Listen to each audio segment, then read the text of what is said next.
Hello students, today we are going to study chapter 1 of biology. Name of this chapter is reproduction in lower and higher plants. Okay, in this chapter we are going to study reproduction. See, what is reproduction? Reproduction is a process in which an organism gives birth to young one of its own type. See, for example, human beings can give birth to human beings only. Tiger give birth to tiger only. Cat give birth to cat only. Okay, so what is reproduction? It is the process in which an organism give birth to young one of its own type. Now, there are two types of reproduction. One is called as asexual reproduction. Another one is called as sexual reproduction. So now we are going to study asexual reproduction in detail. Asexual reproduction is also called as apomixis, where apo means no and mixis means mixing. So in this asexual reproduction there is no mixing. Asexual reproduction, here there is no fusion of male and female gametes. Here the sex cells do not get fused with each other. In asexual reproduction, only single parent is sufficient or single parent is only required. Next, here in asexual reproduction, progeny or the daughter which is obtained, they are genetically similar to the parents. This type of progeny are called as clones. So here we have studied reproduction. It is the process in which an organism gives birth to young one of its own type. There are two types of reproduction. One is called as asexual reproduction. Another one is called as sexual reproduction.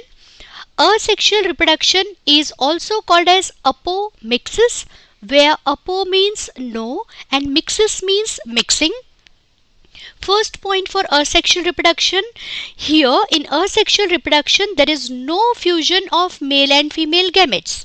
Means the sex cells do not get fused with each other. Here only single parent is required, and here the progeny which is obtained, they are exactly similar or genetically similar to the parents. That's why this type of progeny is called as clones. Now next topic which we are going to study is modes of asexual reproduction. See, here we are going to study 4 different types of asexual reproduction, where first one is fragmentation. Here the name only indicates fragmentation means the reproduction takes place with the help of fragments. We will consider one example of Spirogyra. In fragmentation, this multicellular organism, that is Spirogyra, breaks into number of fragments. Its body breaks into number of fragments, and later on each and every fragment give rise to new individual or new Spirogyra. So this is fragmentation. Second example or second type is budding. Budding means the reproduction is taking place with the help of bud. Here we are considering the example of yeast. Yeast is the unicellular organism. Here bud develops, bud grow in size, many bud or chain of buds are formed, and afterward each and every bud, after getting enlarged, they get detached from the parent body and give rise to new individual. This process is called as budding. Third type is spore formation. Means reproduction is taking place with the help of spore. One example we are considering, that is Chlamydomonas. Here what happens, this is the body of Chlamydomonas. Here many spores are formed inside the body. These spores are motile, and afterward when they becomes mature, they get released or they get dehiscence from here, and each and every spore results into the formation of new individual. So this is called as spore formation, means the reproduction is taking place with the help of spores. Next type which we are going to study is binary fission. Bi means two and fission means division.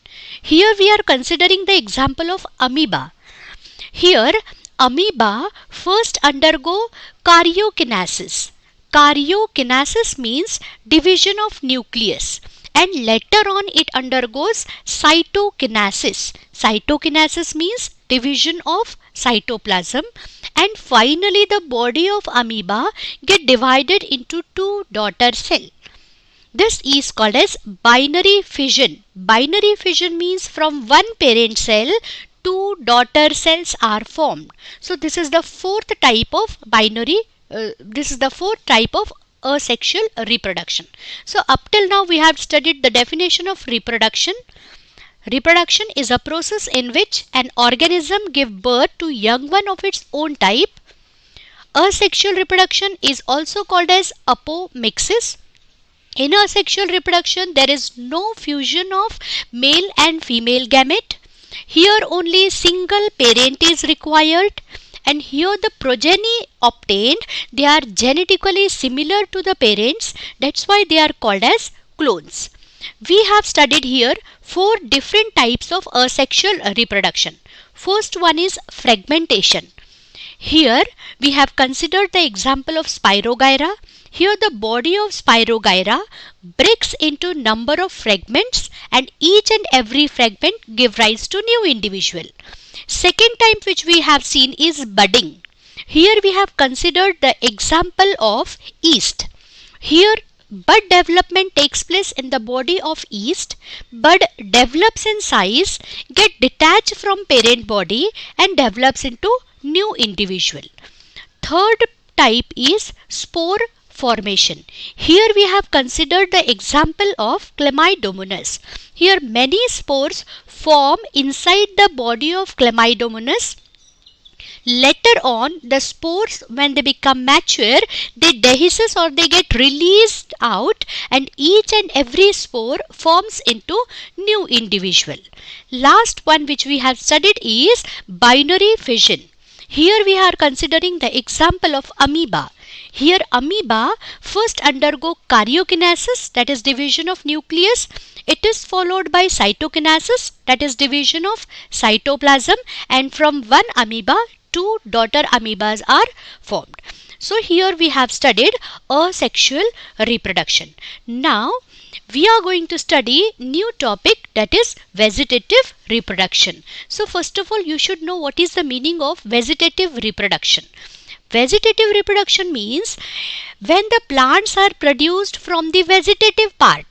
When the whole plant body is produced from the vegetative parts like root, stem and leaf, that process is called as vegetative reproduction. Vegetative reproduction means development of plant body from vegetative parts like root, stem and leaves is called as vegetative reproduction.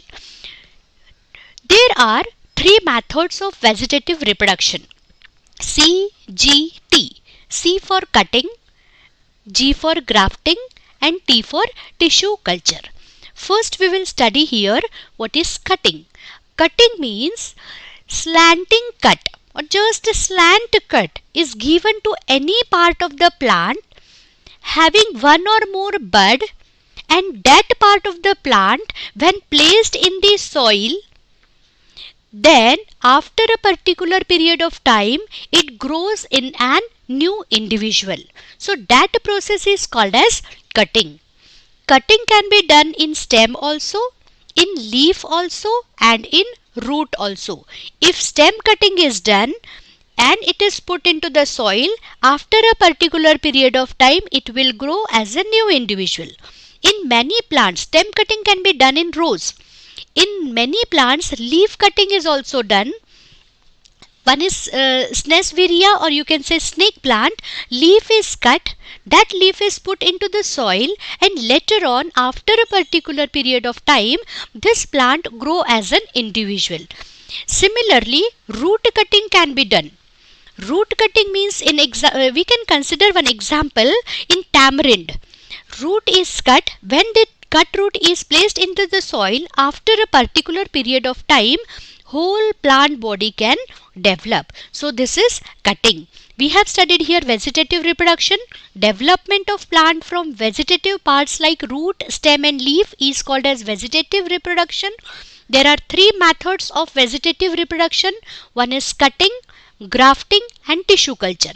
Cutting means just a slant cut is given to any part of the plant having one or more bud, and then it is placed into the soil, and later on after a particular period of time it grows in a new individual. Stem cutting can be done, leaf cutting can be done and root cutting can be done. Now next which we are going to study is grafting. So first of all we should know what is grafting. Grafting is nothing but it is a technique or it is the art in which two different parts of two different plants are joined together. They are joined together with the help of any sealing material, and later on this plant grow as an individual. So this process or this technique is called as grafting. Grafting is nothing but joining of two different parts of two different plants in such a way that afterward they grow as a single individual. The part of the plant which is having root is called as stalk, and the part of the plant which is going to put on the stalk is called as scion. The part of the plant which is having root is called as stalk. The part of the plant which is going to attach or join on the stalk is called as scion. Only one condition is applied over here. The diameter of stalk and scion should be same. Then only the grafting is possible. Now this grafting can be done in rose plant, in apple, in pear, etc. So here we have studied grafting. Now next which we are going to study is tissue culture. In tissue culture technique, it can be done only in laboratory. What happens here? The plants which are very rare can be grown. Many copies or multiple copies of this plant can be grown in laboratory. Any cell or tissue is just isolated from this plant and it is grown in a nutrient medium where all the nutrients are provided to the cell. Later on, group of cell or tissue formation takes place, and to this nutrient medium or to this plate, growth hormones like auxin and cytokinins are provided for the development of root and shoot. And after a particular period of time, it results into the formation of plantlet. Then this plantlet is grown into the soil.